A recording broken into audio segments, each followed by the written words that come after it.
अस्सलाम वालेकुम वरहमतुल्लाह। वालेकुम अस्सलाम रहमतुल्लाहि वबरकातुहू।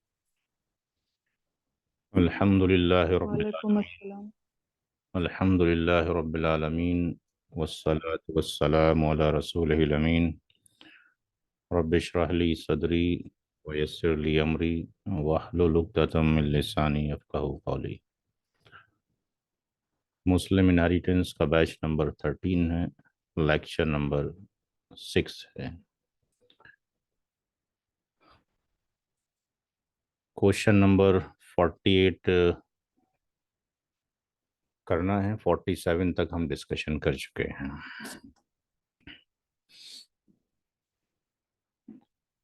इस सवाल में हस्बैंड मौजूद है और उसकी साथ में एक बेटी भी है, यानी डेथ जो हुई है, वाइफ की डेथ हुई है, उसका शौहर मौजूद है, उसकी बेटी मौजूद है, उसकी बहन मौजूद है, उसकी दादी और नानी मौजूद है। तो शौहर हमेशा ज़ेडएफ होते हैं। औलाद की मौजूदगी में शौहर का हिस्सा 1/4 होगा। डॉटर अकेली है तो जेडएफ है, उसका हिस्सा 1/2 होगा। और डॉटर के साथ में रियल सिस्टर हो या पैटर्नल सिस्टर हो तो वो आसबा मागरी बनती है और वो रेसिड्यू लेकर जाती है। अब दादी और नानी के जो हिस्से हैं वो क्लियरली मौजूद नहीं हैं कुरान करीम में। वेबसाइट पे जाइए और यहाँ पे इनहेरिटेंस रूल में हदीस में चले जाइए। यहाँ अगर हम जाते हैं और इंग्लिश में या उर्दू में, तो यहाँ पे हम जाके देखते हैं कि दादी और नानी के हिस्सों के बारे में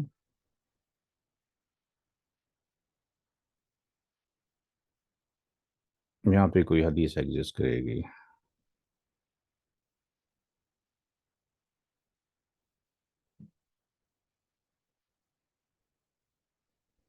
ये हदीस तिर्मिज़ी शरीफ की हदीस है 2101, जहाँ पर दादी और नानी के हिस्सों के बारे में मेंशन है। तो अगर दादी अकेली है तो उसका हिस्सा भी 1/6 होता है, और अगर नानी अकेली है तो उसका हिस्सा भी 1/6 होता है। ये दोनों ही जेडएफ हैं, और अगर ये दोनों एक साथ मिल जाएं तो ये 1/6 में ही दोनों बराबर के शरीक होंगे। इसलिए ईच का जो शेयर हो जाएगा वो 1/6 और ये 1/2, यानी दादी का भी 1/12 हिस्सा हो जाएगा और नानी का भी 1/12 हिस्सा हो जाएगा। तो रूल वही है कि सबके जो हिस्से हैं उनको पहले जोड़ लिया जाए। Total share of Z, husband है, डॉटर है, M G M maternal grand mother, P G M paternal grand mother, 1/4 +1/2 +1/12 +1/12, एलशियम 12 हो गया। 3 2 6 और ये 1 और ये 1, तो 6 और 2 8 और 3 11/12 हो गया। यानी आर की जो वैल्यू आप निकालेंगे वो टोटल में से 11 - 12 करेंगे तो ये 1/12 आ जाएगा। तो यहाँ पर इन सबको रख दीजिए। वैसे रखने की ज़रूरत भी नहीं पड़ती, अगर ये नीचे का जो डिनोमिनेटर है अगर सेम है तो यहाँ पर ये रियल सिस्टर हो गई। 1/4 +1/2 +1/12 +1/12 और इनका भी 1/12, 12 एलशियम हो गया। 3, 6, 1, 1 और ये 1, तो ये 12/12 हो गया। Question number 49।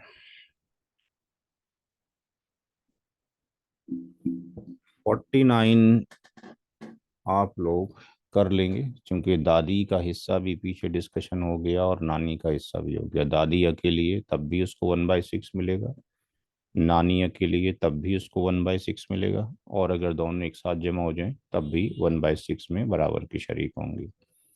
तो ये क्वेश्चन आप यहाँ पे होमवर्क कर लीजिए 49 को। क्वेश्चन नंबर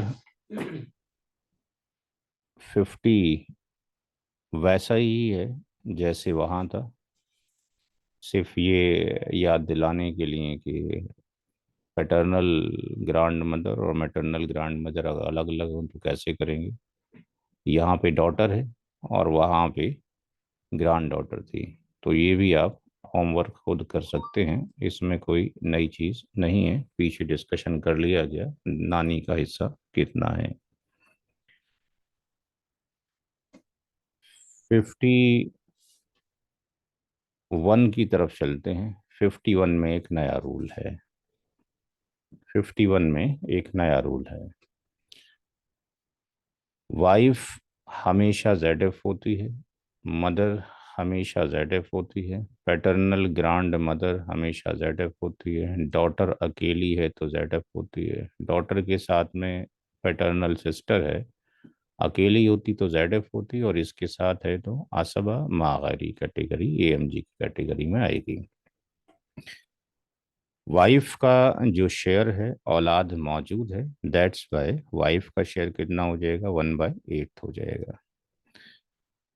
कोई बताएगा यहाँ पे माँ का शेयर कितना होगा। 1/6।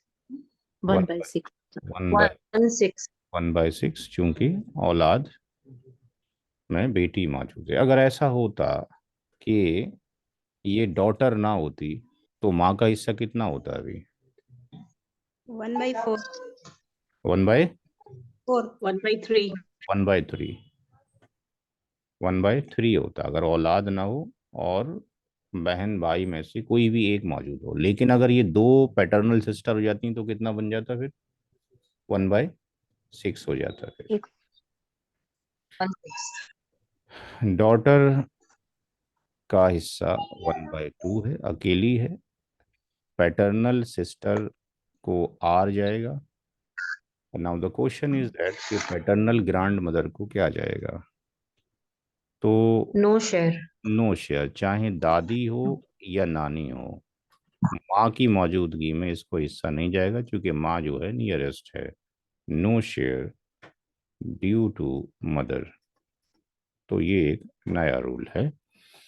तो यहाँ पर इन सब को नोट कर लीजिए, वाइफ को प्लस मदर को प्लस डॉटर को, तीन ही लोग बचते हैं। 1/8, 1/6, 1/2, LCM will be 24, 3, 4 and 12, 16 और ये 19/24। आर की जो वैल्यू निकलेगी दैट इज 1 - 19/24, तो ये 5/24 हो जाएगा।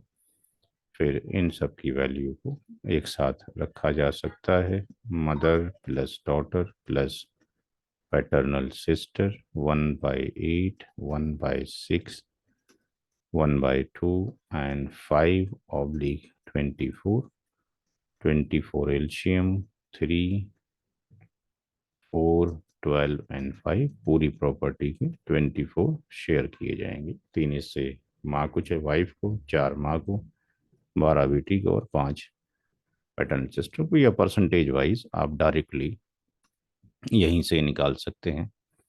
इनका डायरेक्टली यहाँ से परसेंटेज भी निकाला जा सकता है। 52। 52 क्वेश्चन भी आप लोग खुद कर सकते हैं, क्योंकि इसमें जो रूल आज डिस्कशन किया गया है वो यहाँ पर आ गया है। ये टू अगर जब तक मेंशन नहीं है, ये रियल सिस्टर भी लिया जा सकता है या पैटर्नल भी लिया जा सकता है। तो ये भी आप खुद कर लेंगे, क्योंकि इनका रूल मैटरनल ग्रैंड मदर और पैटर्नल ग्रैंड मदर का पीछे ड्राइव कर दिया गया है।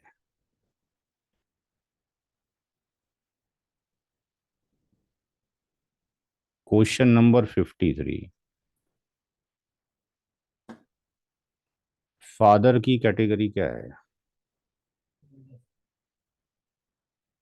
इस केस? जेडर। फादर की कैटेगरी क्या है, कौन बताएगा?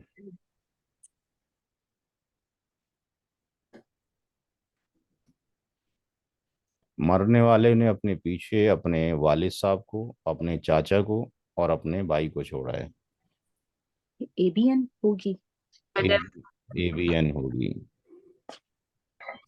फादर एबीएन होगा, असबाबी नफसी। जब औलाद मौजूद ना हो किसी भी तरह की, बेटा बेटी पोता पोती में से कोई नहीं है, तो फादर असबाबी नफसी होगा। अंकल भी क्या होंगे? असबाबी एबीएन। नफसी होंगे। और रियल ब्रदर भी असबाबी नफसी होगा। तो यहाँ पे तीनों ही असबा हैं, लेकिन असबाबी नफसी में चार कैटेगरी हमने बनाई थी। पहली में बेटा पोता पड़पोता, दूसरी में बाप दादा परदादा, तीसरी में सगा भाई सौतेला भाई, सगे भाई की औलाद सौतेले भाई की औलाद, और चौथी में सगे चचा और पैटर्नल चचा हो गए। और आपके पास सगे चचा की औलाद और पैटर्नल चचा की औलाद, तो ये आपके पास C4 हो गया। तो ABN में एक C2 है, एक C3 है, एक C4 है, कौन नियरेस्ट है? C1 नहीं है। C1 नहीं है, लेकिन C2 C3। C2 नियरेस्ट हो गया। C2 तो फादर ये आपके पास नियरेस्ट। हाँ जी। होल प्रॉपर्टी, आपके पास होल एस्टेट जो है इसी को चली जाएगी, और किसी को नहीं जाएगी, इनको नहीं जाएगा।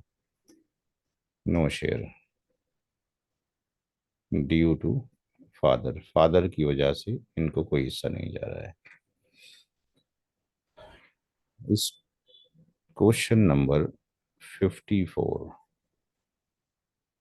हाँ, यहाँ पर एक फिर नया रूल है।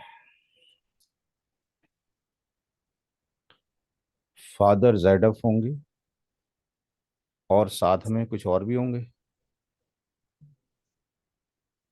या केवल जेडफ ही रहेंगे? एबीएन। एबीएन भी होंगे। क्यों एबीएन होंगे? क्योंकि औलाद फीमेल मौजूद। डॉटर। इनको 1/6 तो जाएगा जाएगा, प्लस अगर बचा तो आर भी जाएगा। आर के लिए कंपलसरी नहीं होता कि वो जाएगा ही जेडएफ के साथ में, और वैसे अगर केवल आर आता है तो जाते ही जाता है। तो मैटरनल ग्रांड मदर, ये नानी है, ये जेडएफ है, डॉटर जेडएफ है, पैटर्नल ग्रांड मदर भी जेडएफ है। ये 1/2 इनको जाएगा। अब यहाँ पे रूल ये है कि फादर की मौजूदगी में नो शेयर ऑफ दादी। पैटर्नल ग्रांड मदर, लेकिन इनको हिस्सा जाएगा, इनको हिस्सा जाएगा 1/6। नानी को हिस्सा जाएगा। ये एक नया रूल सीखा। Father plus maternal grand mother plus daughter, 1/6 plus 1/6 plus 1/2। एल्शियम 6, 1 plus 1 plus 3, 5/6। इसका मतलब R की वैल्यू 1 - 5/6 इक्वल टू 1/6। तो फादर की दो वैल्यू हो गई, 1/6 प्लस 1/6। ये 6 हो गया, ये 1 प्लस 1 हो गया, 2/6 हो गया, यानी 1/3 हो गया। यानी फाइनल आंसर में father plus MGM plus daughter, father का अब 1/3 वैल्यू रखी जाएगी। MGM 6, 1/6, ये 1/2, और ये 6 हो गया, ये 2 प्लस 1 प्लस 3, ये 6/6 हो गया।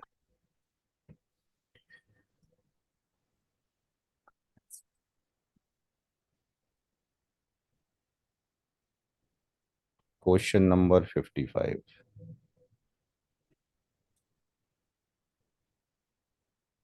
55 को खुद ट्राई कीजिए एज ए होमवर्क।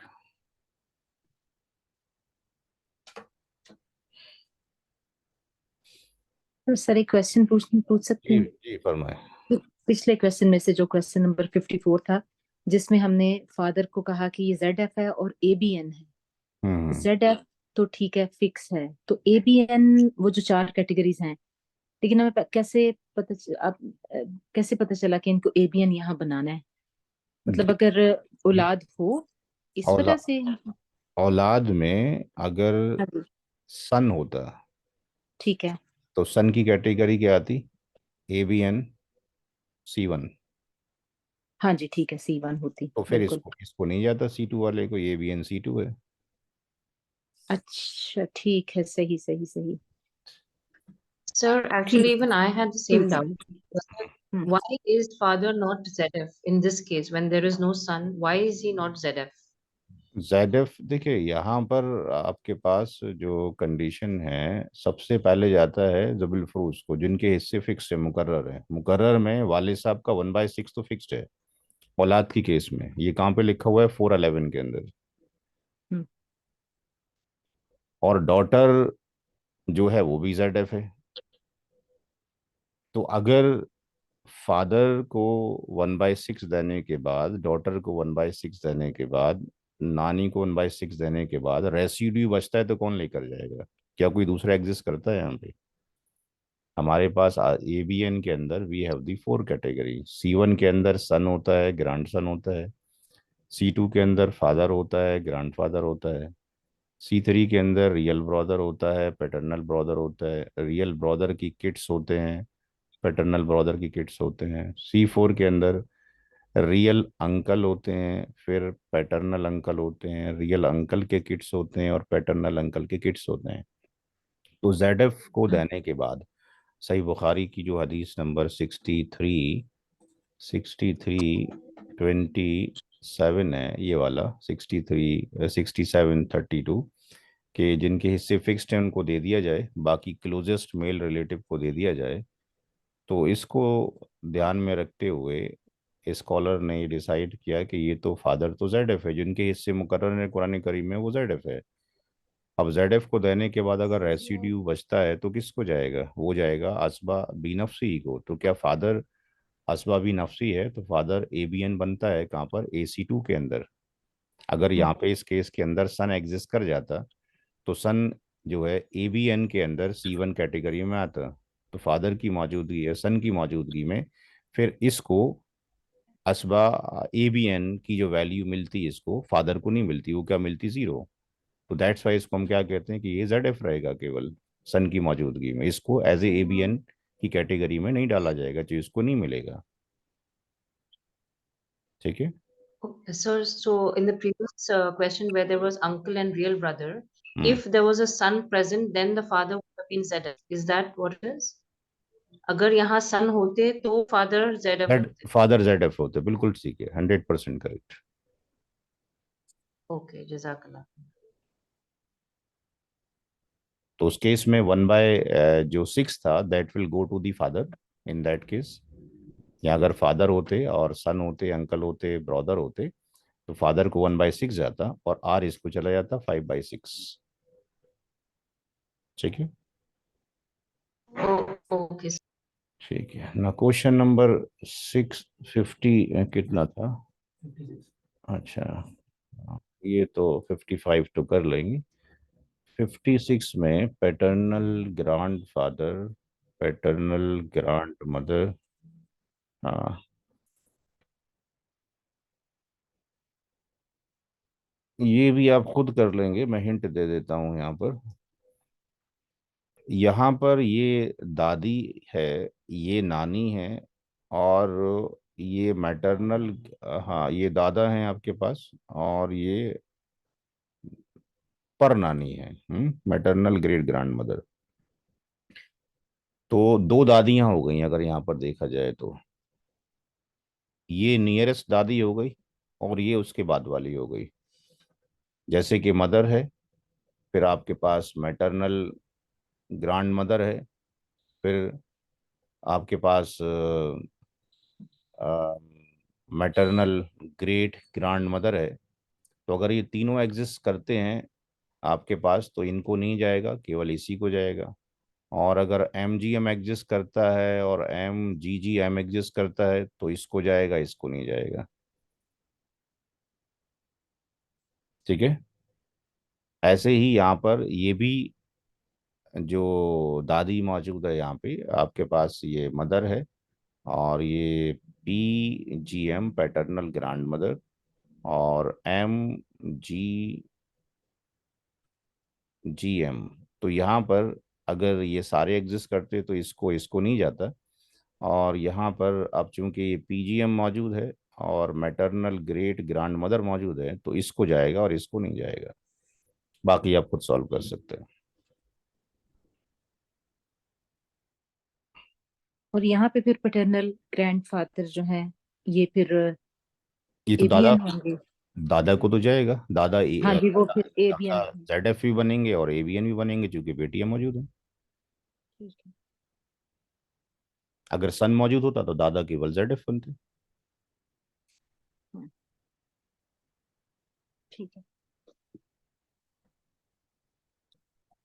अगर सन मौजूद होता तो फिर दादा को जेड सिर्फ F, Z F, Z F one by और सिक्स। अगर सन नहीं है तो इस तरह से जेड एफ एंड एबीजी दोनों। ठीक जी है। जी, एबीएन एबीएन। ABN sorry.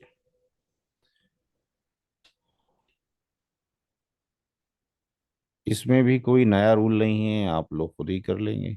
यहाँ पर नानी को हमने क्लोज कर दिया है और परदादी को दूर कर दिया है। जो दादी पहले होगी उसको मिलेगा, बाद वाली को नहीं मिलेगा। तो यहाँ नानी पहले आपके पास जनरेशन में आ रही हैं और ये उससे प्रीवियस वाले जनरेशन में आ रही हैं तो इनको मिल जाएगा, इनको नहीं मिलेगा। बाकी आप को ये रूल पता है कि दो सिस्टर्स होंगी तो कितना शेयर जाएगा, ये ऑलरेडी मालूम है। 2/3। और मैटरनल सिस्टर का कितना हिस्सा होता है ये भी मालूम है, वो आप निकाल सकते हैं। 58, 59 और 60, यहाँ पे कुछ रूल्स आपने समझने हैं, इसके बाद आगे डिस्कशन होगा। अभी तक जितना भी हमने पढ़ा है वो मिक्स पढ़ा है, जिसमें जेड एफ भी मौजूद थे, जिसमें ए बी जी भी मौजूद थे, जिसमें ए बी एन भी मौजूद थे। अब यहाँ से एक नया चैप्टर शुरू हो रहा है कि केवल जेड एफ ही मौजूद हो और कोई ना हो तो क्या कंडीशन एग्जिस्ट कर सकते हैं। देखिए, एक कंडीशन तो ये आ सकती है कि एक हस्बैंड है और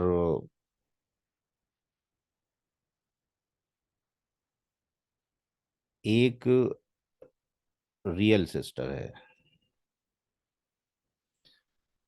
तो हस्बैंड का हिस्सा कितना हो गया, 1/2, और रियल सिस्टर भी कितना हो गया, 1/2। ये भी जेड एफ है, ये भी जेड एफ है, और ये पूरा का पूरा कंज्यूम हो गया यानी 2/2 हो गया। यानी टोटल शेयर ऑफ जो जेड एफ है, जो न्यूमरेटर ऑफ एंड डिनोमिनेटर है, ये इक्वल टू कितना आ रहा हो, 1 आ रहा हो। एक कंडीशन तो ये एग्जिस्ट करेगी जब सारे ही वारिसिन जो हैं प्राइमरी ईयर्स होंगे। तो अब जो इसके बाद जो सवाल आएंगे वो मिक्स कैटेगरी के आएंगे। दूसरी कंडीशन ये एग्जिस्ट कर सकती है कि फॉर एग्जांपल हस्बैंड है और दो रियल सिस्टर हैं,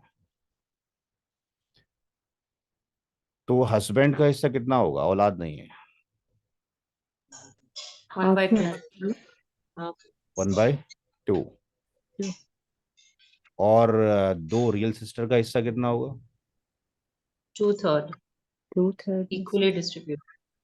तो अब ये अगर 2/3 हो गया तो अब फिर एलसीएम तो कितना हो जाएगा, 6। ये 3 हो जाएगा और ये कितना हो जाएगा, 4। ये कितना, 7/6। 7/6। सिक्स। हम्म। कंडीशन ये आ सकती है कि टोटल, मैंने एक ही कंडीशन ड्राइव की, बहुत सारी आएंगी। टोटल शेयर ऑफ जो जेड एफ है वो न्यूमरेटर ऑफ लीग डिनोमिनेटर जो हो सकता है ग्रेटर देन वन हो सकता है। जब ये कंडीशन आएगी तो लॉ ऑफ सक्सेशन की बुक में या मुस्लिम इनहेरिटेंस मुस्लिम लॉज की बुक में एक चैप्टर आता है डॉक्ट्राइन ऑफ ऑल। ये केस बनता है एन वाओलाम ऑल, AWL बोल सकते हैं ऑल का। हजरत उमर रदी अल्लाह तआला अन्हु के टाइम पर ये केस एग्जिस्ट किया कि मरने वाले ने अपने पीछे शौहर को छोड़ा है, तो शौहर का हिस्सा कितना हो गया? 50%। दो सगी बहनों को छोड़ा है तो कितना हिस्सा हो गया? 66.67%। अब अगर हजरत उमर रदी अल्लाह तआला अन्हु हस्बैंड को दे देते हैं 50%, तो फिर दो बहनों का कम हो जाता है। और अगर दो बहनों को 66.67% दे देते हैं तो हस्बैंड का कम हो जाता है। तो आपने ये रूल ड्राइव किया कि क्या किया जाए कि जब कंडीशन ऐसी हो जाए कि numerator oblique denominator greater than one हो जाए तो इसको ऑल कहा जाएगा।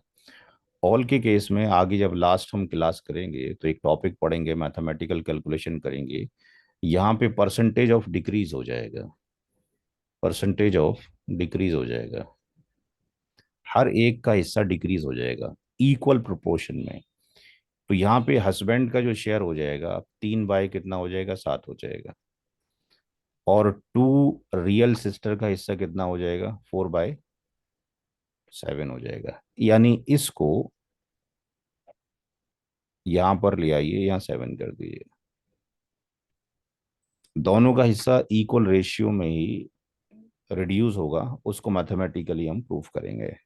तो फिलहाल अभी याद ये रखना है कि जब कभी ऐसा हो कि मल्टीपल जो इनहेरिटर्स हैं वो सारे के सारे प्राइमरी ईयर्स हों, सेकेंडरी कोई एग्जिस्ट ना करता हो, और उसमें ये कंडीशन अगर एग्जिस्ट करती है कि न्यूमरेटर ऑब्लिक डिनोमिनेटर जो है ग्रेटर देन वन आ गया, तो कंडीशन क्या कहलाएगी? ऑल की कंडीशन कहलाएगी। उस केस में परसेंटेज ऑफ जो डिक्रीज है वो दोनों को ही डिक्रीज करना है और इक्वल प्रोपोर्शन में डिक्रीज होगा। उसका प्रूफ हम लास्ट क्लास लेक्चर में करेंगे, 12वें या 13वें लेक्चर के अंदर। तो यहाँ पर जो 7 वाली वैल्यू थी इसको आप यहाँ पुट कर दिए, तो हस्बैंड का शेयर जो हो गया वो 1/2 की जगह पर कितना हो गया? 3/7 हो गया। और टू रियल सिस्टर का शेयर हो गया 4/7। तो एक कंडीशन ही एग्जिस्ट करेगी। तीसरी कंडीशन एग्जिस्ट करेगी कि फॉर एग्जाम्पल शौहर की मौत हो गई, उसने अपने पीछे जो है अपनी लाइट से वाइफ को छोड़ दिया, और उसने अपने पीछे एक डॉटर को छोड़ दिया। तो वाइफ का हिस्सा कितना होगा? 1/8। एक डॉटर का 1/2 हो गया। तो if you will add it 1/8 and 1/2, एल्शियम कितना आ जाएगा? 8 आ जाएगा। ये कितना हो जाएगा? 1। ये कितना हो जाएगा? 4। ये कितना हो गया? 5/8। तो यहाँ पे कंडीशन अगर हम देखते हैं तो क्या बनती है कि टोटल शेयर ऑफ जो ZF है न्यूमरेटर ऑब्लिक डिनोमिनेटर ये लेस देन वन हो गया, तो ये कहलाता है डॉक्ट्राइन ऑफ रिटर्न, RETURN, या इसको बोलेंगे रद्द, वापस होना। तो ये तीन कंडीशन एग्जिस्ट करेंगी। तो पहली वाली जो कंडीशन है इसमें तो कुछ करना ही नहीं है, ये तो नॉर्मल है जो आप करते चले आ रहे हैं। इस वाले केस में, सॉरी 2/2 है, इस वाले केस में तो कुछ आपने करना नहीं है, जैसे नॉर्मल करते हैं वैसे ही करते चले आ रहे हैं। इसको एक हिस्सा मिल जाएगा, इसको 3 हिस्से मिल जाएंगे। दूसरे वाले केस में भी आपने कुछ नहीं करना है, जैसे कर रहे थे वैसे ही करना है। केवल इस वाली वैल्यू को यहाँ रख देना, या ऐसे बोल देना है कि टोटल प्रॉपर्टी के, क्योंकि नीचे का जो बेस नंबर है ये बेस नंबर तो इन नंबर्स को कैलकुलेट करने में यूज किया जाता है, रियलिटी में यही हिस्से हैं जो आ रहे हैं, या ये जो ऊपर हिस्से हैं ये आ रहे हैं। तो यहाँ पर हमने इसको क्या किया कि अब ये कहेंगे कि टोटल प्रॉपर्टी के जो है 7 डिवीजन किए जाएंगे, 3 डिवीजन जो है श्योर को चले जाएंगे, 4 डिवीजन जो है 2 बहनों को चले जाएंगे। तो इस केस में भी हमें आगे प्रोसीड करने की जरूरत नहीं है, यानी स्टेप नंबर 1 में list of the inheritors and there shares हो गए, और स्टेप नंबर 2 में ही आपका आंसर एग्जीक्यूट हो जाएगा, आगे फॉरवर्ड करने की जरूरत ही नहीं है। यानी जो आएगी उसको वैल्यू इस तरीके से, यानी ये वाली वैल्यू नीचे रख दी जाएगी, 3/7 और 4/7। यहाँ पे कोई दिक्कत नहीं है, नॉर्मल चला आ रहा है। बट ये याद रखना है कि इसको ऑल कहा जाता है, और इसमें अब जो होगा वो शेयर जो है कम हो जाएंगे। 3/7 करेंगे तो अब 50% नहीं आएगा, और 4/7 करेंगे तो सिर्फ 66.67 नहीं आएगा, कम हो जाएगा। तीसरी वाली कंडीशन में अलग से कुछ रूल्स हैं, उसके लिए मेरी अलग से एक किताब है जो मैंने स्पेसिफिक इसी टॉपिक पे लिखी है।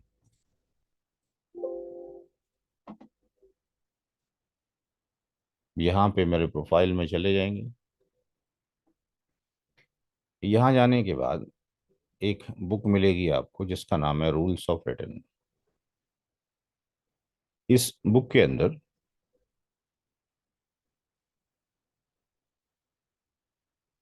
तकरीबन 20 क्वेश्चन मैंने शायद कराए होंगे, और 10 क्वेश्चन से ऊपर शायद आप लोगों को सॉल्व करने के लिए भी दिए हुए हैं।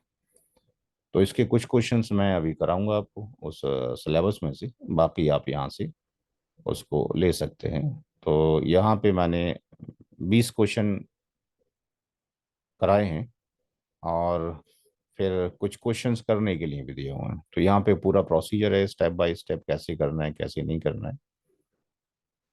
लास्ट में मैंने आप लोगों को होमवर्क के तौर पे 10 क्वेश्चन भी इसमें दिए हुए हैं। यहाँ 14 नहीं, 10 नहीं दिए, 14 क्वेश्चन दिए हैं मैंने आपको। 14 क्वेश्चन दिए, उनके आंसर भी मैंने लिख दिए हैं। 14 क्वेश्चन मैंने आपको दिया हुआ है। तो ये बुक डाउनलोड कर लीजिएगा, और यहाँ से बाकी क्वेश्चन कर सकते हैं। अब ये हम अपने सिलेबस की तरफ चलते हैं जो चल रहा था। अब ये जो सारी चीज़ें हैं सब मिक्स होकर रहेंगी, कोई भी कुछ भी आ सकती है। अभी तक आप वैसे पढ़ रहे थे, तो अभी कई कंडीशन हम ये पूछेंगे कि भाई वो यूनिटी के बराबर आ गया कि नहीं आ गया, कहीं वो ग्रेटर देन आ गया कि नहीं आ गया, उसको क्या कहेंगे, लेस देन आ गया उसको क्या कहेंगे। नाउ पहला क्वेश्चन, इन तीनों में से कोई कंडीशन ये एग्जिस्ट करेगी। रियल सिस्टर ZF है, 2 हैं, 2/3 हो गया। मैटरनल सिस्टर ZF है,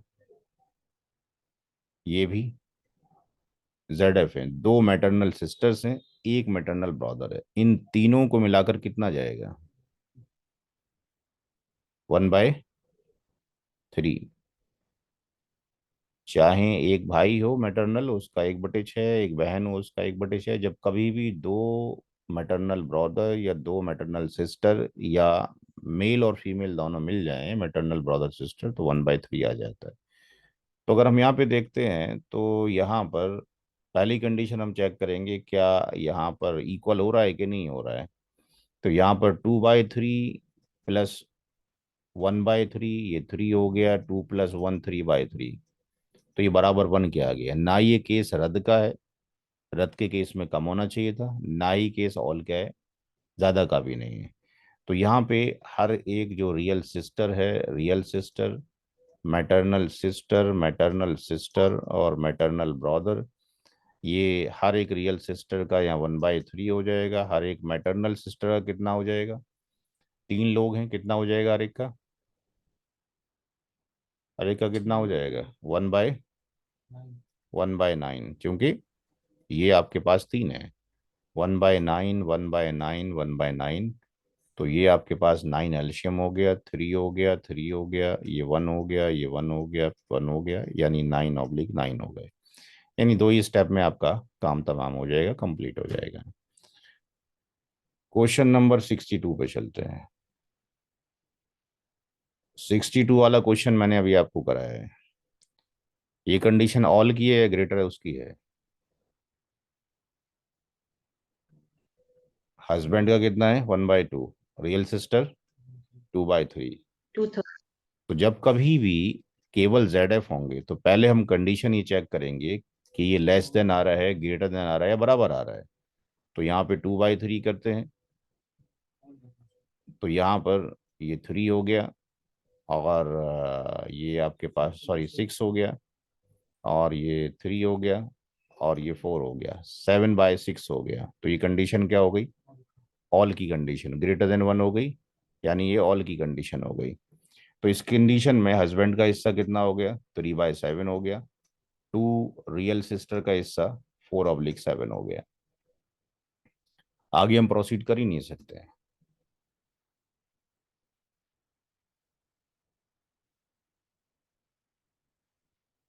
यहां पर एक नया रूल सीख लीजिए, इसके बाद क्लास एंड करेंगे।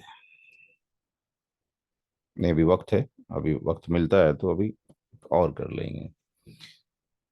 हस्बैंड क्या है? ZF, daughter ZF, grand daughter ZF। Husband का शेयर कितना होगा?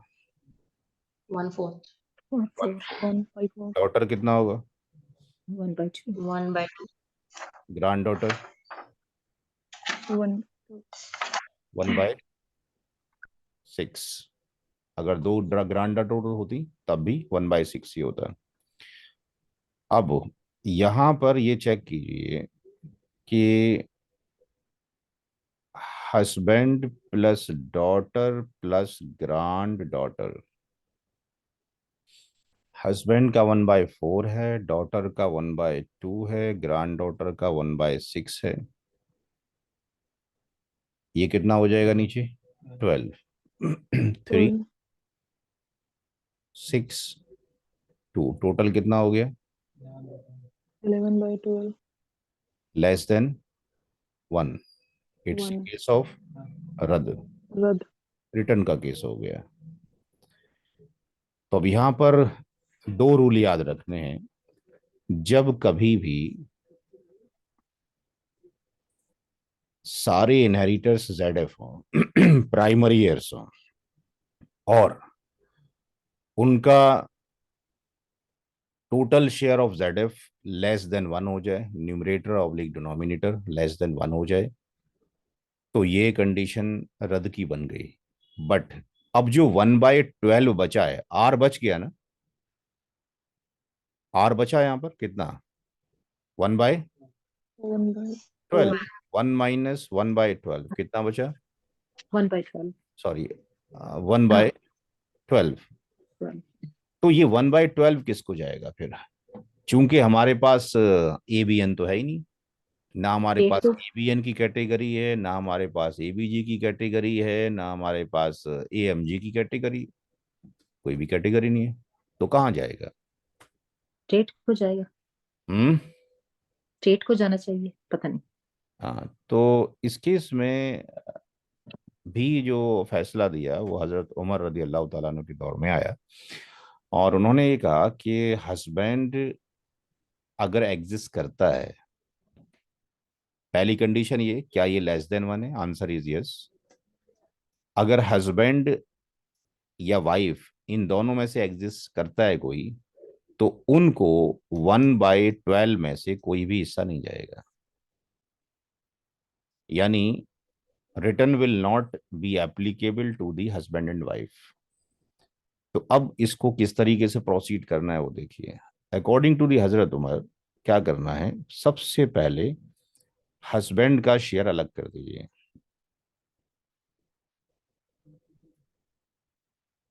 हस्बैंड का शेयर अलग कर दीजिए, कितना हो गया? 1/4।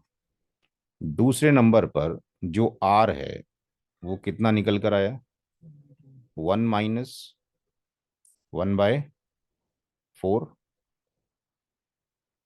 ये 4 आ गया, 3, 4 - 1 यानी 3/4। स्टेप नंबर 3 में आपने निस्बत या ratio of daughter and grand daughter निकालना है। तो डॉटर और ग्रांड डॉटर की निस्बत निकालने के लिए आपको, क्योंकि 2:1 तो है नहीं यहाँ पे कि आप इमीडिएटली लिख दें, तो डॉटर का कितना है? 1/2 है। ग्रांड डॉटर कितना है? 1/6 है। यहाँ पे इसका एलसीएम 6 आ गया, ये कितना हो गया 3, ये कितना हो गया 1 आ गया। यहाँ से डॉटर और ग्रांड डॉटर का जो रेशियो निकल आया वो कितना निकला 3:1। अब फोर्थ स्टेप में share of daughter are multiplied by ratio of daughter oblique addition of ratio of daughter and grand daughter. R की वैल्यू कितनी आई 3/4। रेशियो ऑफ डॉटर कितना आया 3। रेशियो ऑफ डॉटर 3 और एडिशन ऑफ रेशियो कितना आया 4। 3+1 = 4। तो ये टोटल कितना हो गया 9/16। ऐसे ही फिफ्थ स्टेप निकालिए share of GD are multiplied by ratio of GD oblique addition of ratio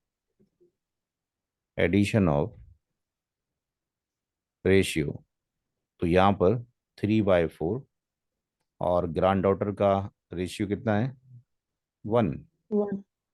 और एडिशन ऑफ रेशियो 4 तो 3/16।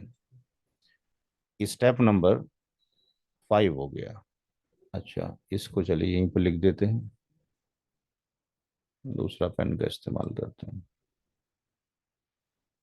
तो स्टेप नंबर 6 में husband plus daughter plus grand daughter 1/4 plus 9/16 plus 1/4, sorry not 1/4, कितना है 3/16। ग्रैंड डॉटर का 3/16 एलशियम कितना हो जाएगा 16 4 9 + 3 16/16। तो ये इस तरीके से प्रोसीड होगा। अगर इसी केस के अंदर ऐसा होता कि हस्बैंड की जगह पे वाइफ आ जाती, हस्बैंड की जगह पर अगर वाइफ हो जाती तो भी यही प्रोसीजर आप लोग फॉलो करते जो यहाँ पर दिया गया है। तो 63 क्वेश्चन में किसी को कोई प्रॉब्लम भी समझने में? यहाँ पे हम कंडीशन टेस्ट करेंगे, क्या कंडीशन रद्द की एग्जिस्ट करती है। दूसरी चेक करेंगे अगर रद्द की एग्जिस्ट करती है क्या हस्बैंड मौजूद है या वाइफ मौजूद है। तो हस्बैंड और वाइफ मौजूद हैं तो उनको 1/4 दे के अलग कर दिया जाएगा, बाकी जो बचेगा वो इन्हीं सब में तकसीम कर दिया जाएगा। या दूसरा तरीका ये था जो कि लद्दी तरीका होता कि साहब हस्बैंड को और वाइफ को इन देने के बाद 1/12 बचा है, फिर 1/12 को इनको दोबारा से इनको डिस्ट्रीब्यूट करते। एक तरीका ये होता कि हम पहले हस्बैंड को 1/4 प्लस इसको 1/2 इसको 1/6 दे देते, यानी ये जो बचा, फिर 1/12 जो बचता वो केवल इनको जाता, फिर हम उसको एडिशन करते तो बात बराबर ही होती है अकॉर्डिंग टू दी मैथमेटिक्स। तो उसमें हमने क्या किया कि इसको यहाँ से अलग कर दिया, बाकी जो बचा वो उनमें उसी रेशियो में, यानी इनका रेशियो 3:1 ही है, यहाँ पर भी 3:1 ही रेशियो है इनका और यहाँ पे भी 3:1 है, तो रेसिड्यू को हमने यहाँ पे दे दिया। क्वेश्चन नंबर 64 आप लोग खुद घर से करें। आज के लिए आई थिंक इतना काफी है, कुछ नए रूल ज्यादा हो गए हैं और बाकी मेरी किताब है वहां से उसको फॉलो करते रहें। उसमें 20 क्वेश्चन तो मैंने कराए हैं, 14 आपको करने के लिए दिए हैं, 24 एक ही टॉपिक के ऊपर हो गए। और कोई भी किताब वो स्पेसिफिक रिटर्न के ऊपर नहीं है, ये मेरी पहली किताब है जो रिटर्न के ऊपर मौजूद है। तो होमवर्क टाइम टू टाइम भेजते रहिए। और जो होमवर्क है चेक करके मैंने भेजे हैं, उसमें कुछ लोगों की गलतियां हैं, उन गलतियों को सुधारने की कोशिश करें। कोई किसी का सवाल तो नहीं है भाई? एंड करते हैं क्लास को।